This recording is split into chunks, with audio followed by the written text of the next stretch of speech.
No episódio 21 do canal, eu contei toda a história do Mercedes 300 SLR Enlèvent Coupé, o insano Fórmula 1 da década de 50 que tinha um motor 8 cilindros em linha e era permitido para rodar nas ruas. 50 anos depois, a Mercedes criou um supercarro para honrar o legado do clássico 300 SLR. E no vídeo de hoje, depois de incontáveis pedidos nos comentários, eu trago a vocês a história do Mercedes-Benz SLR McLaren, o meu Mercedes favorito.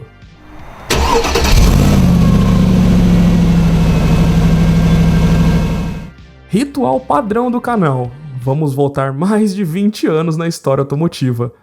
E já começando com o telecurso de siglas by Autotelling. SLR é a abreviação para Sport Leased Rennsport, ou traduzindo, esportivo leve de corrida. Acontece que o SLR McLaren não é nada leve.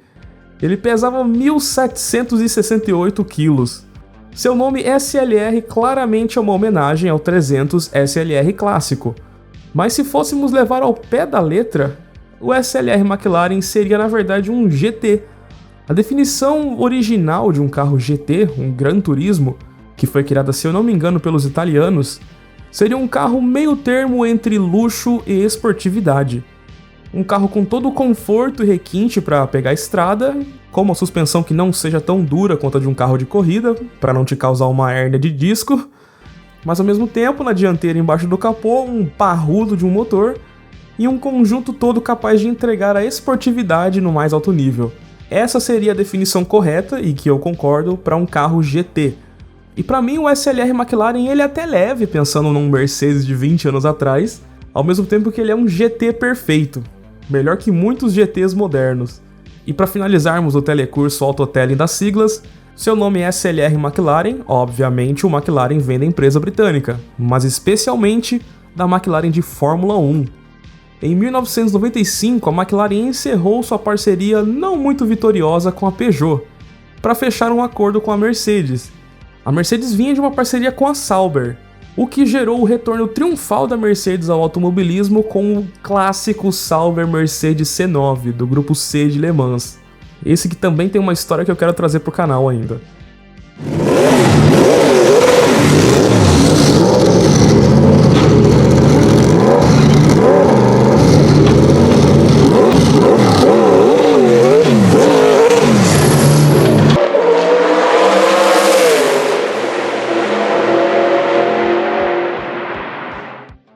Então a parceria da McLaren com a Mercedes foi no início meio tímida, mas aos poucos a Mercedes foi fornecendo um suporte maior, tanto financeiro quanto técnico.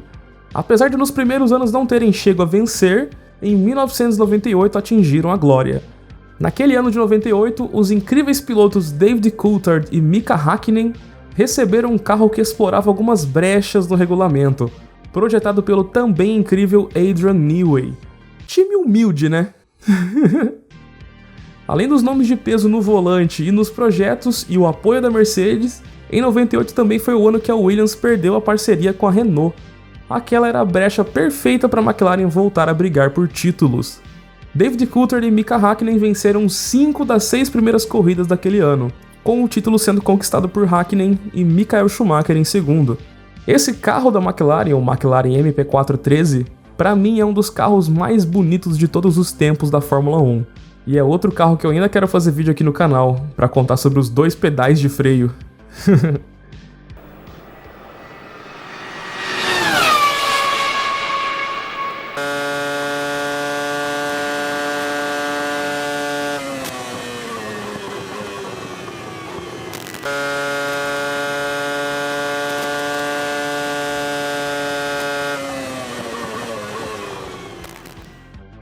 Em 1999, veio o segundo título de piloto para Mika Häkkinen, título de construtores para a equipe da McLaren, e o que poderia ter sido um domínio deles foi encerrado em 2000, com uma disputa fantástica resultando na vitória da Ferrari. Mas de qualquer forma podemos dizer que a parceria McLaren-Mercedes naquele momento era um sucesso. Se não fosse a Ferrari, provavelmente eles teriam dominado tudo. Os alemães estavam tão felizes nesse casamento com os britânicos que em 2003 compraram 40% das ações da McLaren. Deste casamento, com ambos os times trabalhando no desenvolvimento, nasceu o filho apresentado como Tomorrow Silver Arrow, a flecha de prata do amanhã, que era o Mercedes-Benz SLR McLaren. O carro celebrava o passado, o presente e ainda era um vislumbre do que eles queriam para o futuro.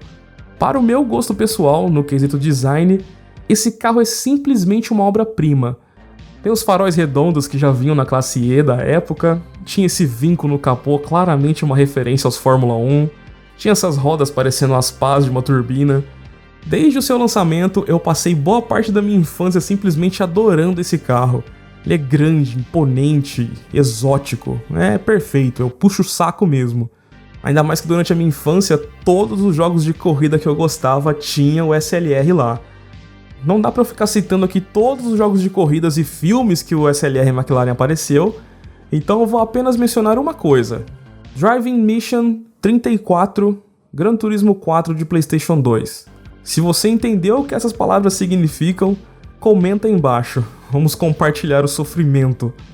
Bom, falei um pouco do contexto histórico, puxei saco pro design, falta agora falar do principal, a performance. Você olha pro SLR McLaren e você já crava, esse carro é V12. Mas para minha surpresa na época, e para surpresa de todos que olham o SLR McLaren pela primeira vez, ele não é V12, mas sim V8. O V8 da SLR McLaren era produzido pela AMG com o código M155, que é um derivado do motor M113K. Ok, eu sei que você não entendeu nada aqui, então deixa eu reformular. A base do desenvolvimento que gerou o motor do SLR veio do CLK DTM AMG.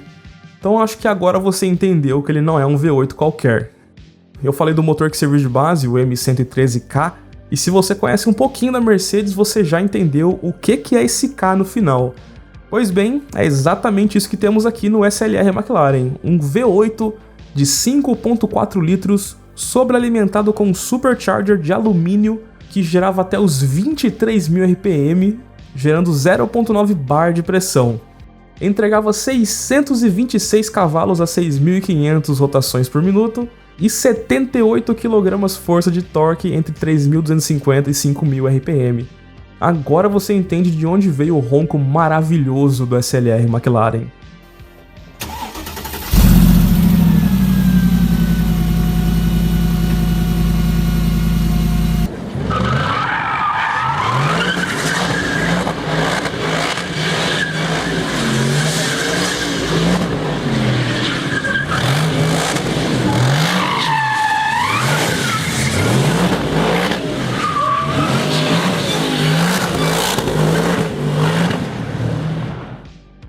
Falando um pouquinho mais sobre o motor, ele era um V8 de 90 graus entre as duas bancadas, com o supercharger posicionado entre elas. O motor tinha 2 intercoolers e ele foi montado na posição central dianteira, que é quando o motor fica posicionado atrás do eixo dianteiro. Além de ajudar na distribuição do peso, gerava esse capô gigantesco, com o motorista sentando lá atrás, quase em cima do eixo traseiro. Não sei vocês, mas eu amo esse tipo de design. A tração era obviamente traseira, do jeito que um GT tem que ser. Infelizmente não tínhamos câmbio manual, mas a caixa de marchas era um AMG Speed Shift R, uma escolha da Mercedes focada na confiabilidade. Era um câmbio parrudo para aguentar os 78 kg de torque, ao mesmo tempo que não era complexo demais com suas 5 marchas. Eu falei do peso do carro, né? Mas ele poderia ser ainda mais baleia se não fosse o uso do CFRP, que é um composto de fibra de carbono reforçada com plástico. O CFRP consegue ser leve ao mesmo tempo que resistente, algo totalmente necessário para o SLR McLaren. Ele chegava aos 333 km por hora de velocidade máxima e fazia o 0 a 100 em 3.4 segundos. Então a fibra de carbono na estrutura do carro era totalmente necessária para garantir a segurança no caso de uma batida. E falando em segurança, uma das coisas que mais chamou a atenção da mídia automotiva na época foram os freios. O SLR tinha o Sensotronic Brake Control, um sistema de brake by wire. Para resumir, é um freio controlado eletronicamente, que atua tanto auxiliando o sistema convencional hidráulico de freios, como se caso houver uma falha, por exemplo, no sistema hidráulico, ele consegue operar sozinho.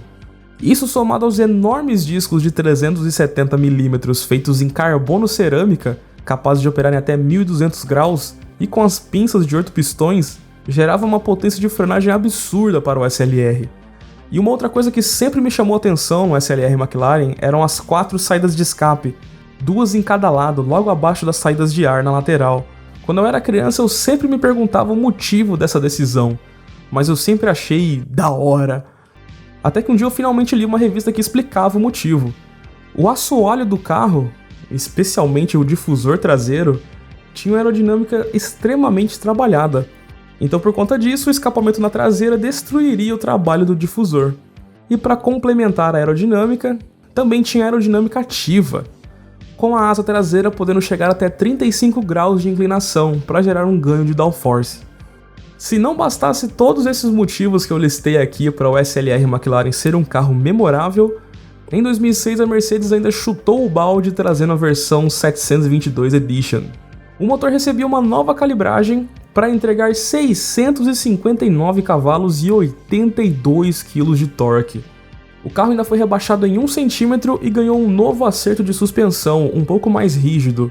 Recebeu também discos ainda maiores, agora de 390 mm, e por fim ainda teve uma revisão e melhoria no difusor traseiro e um novo splitter dianteiro para melhorar ainda mais a aerodinâmica.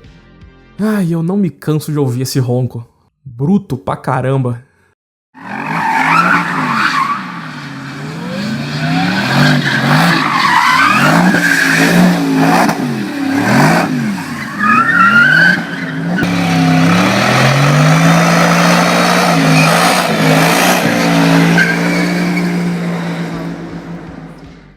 Telecurso de siglas by Autotelling. 722 Edition é uma homenagem à vitória de Sir Stirling Moss e seu copiloto Dennis Jenkinson na corrida Mille Miglia de 1955.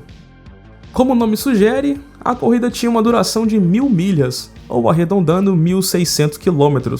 Porém, era disputada nas ruas, com uma rota indo de Brescia, acho que é assim que pronuncia, até Roma e voltando.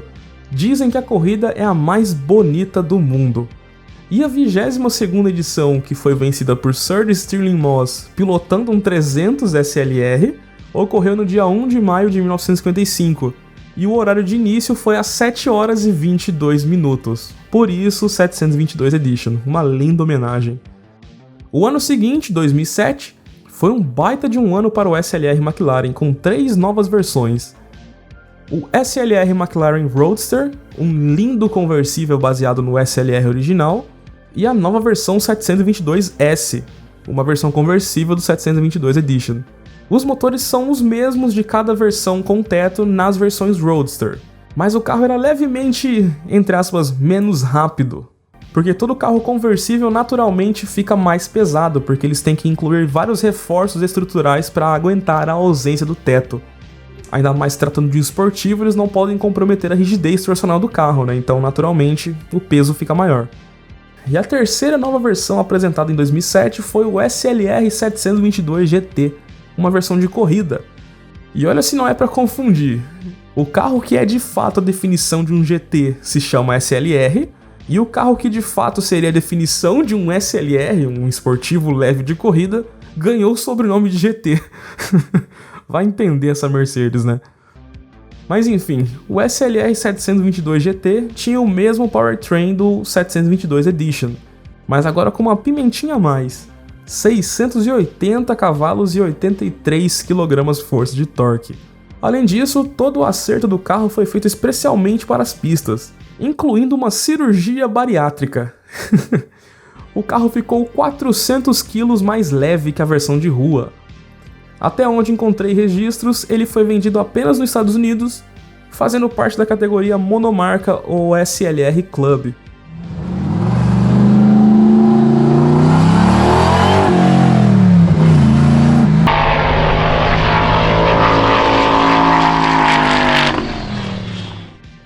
E a última versão feita oficialmente pela Mercedes, baseada no SLR McLaren, foi apresentada no Salão de Detroit em 2009. Aliás, eu sempre falo do Salão de Detroit aqui no canal, né? Nem dá pra saber de onde vem minhas referências, né? A versão era o Mercedes-Benz SLR Stirling Moss, mais uma homenagem ao lendário piloto.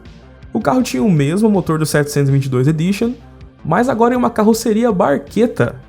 Barquetas são esses carros sem teto e sem para-brisas, tendo apenas o Santo Antônio para proteger sua cabeça caso o carro venha a capotar. Há quem não goste do estilo barqueta, e há quem ache o SLR Stirling Moss feio. Se esse é o caso, eu discordo de você. Eu colocaria o SLR Stirling Moss num museu de arte automotiva.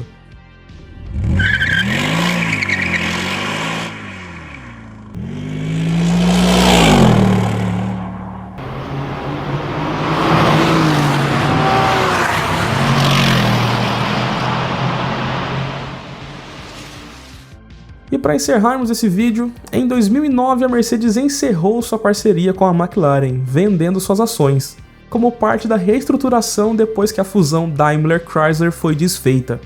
E junto com o fim da era Mercedes-McLaren veio o encerramento da produção do SLR, pelo fato de que a meta inicial de vender 500 carros por ano nunca foi atingida. Talvez por conta da crise financeira de 2008, talvez porque ricos são frescos e queriam algo um pouco mais chique do que um SLR McLaren, ou talvez o motivo também seja que a meta deles foi, sei lá, talvez um pouco ousada demais. Não dá pra saber exatamente o motivo dele não ter vendido tanto. Bom, só sei que se um dia na vida eu ficar milionário e tiver uma coleção de carros, com certeza eu quero um de cada versões do SLR.